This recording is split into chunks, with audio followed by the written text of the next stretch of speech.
Hi, I'm Mary Sue, Dr. Mary Sue's uncle, and I'm 80.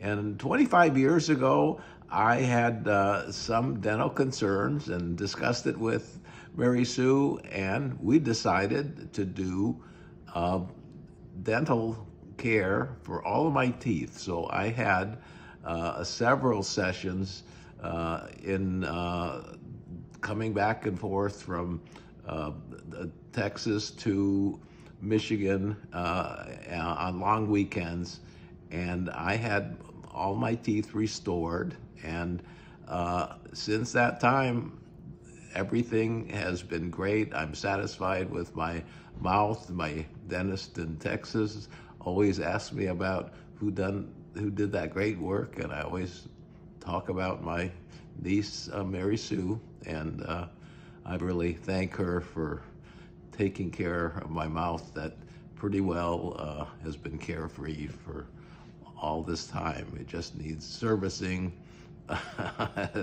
like my old car, but they all work perfectly.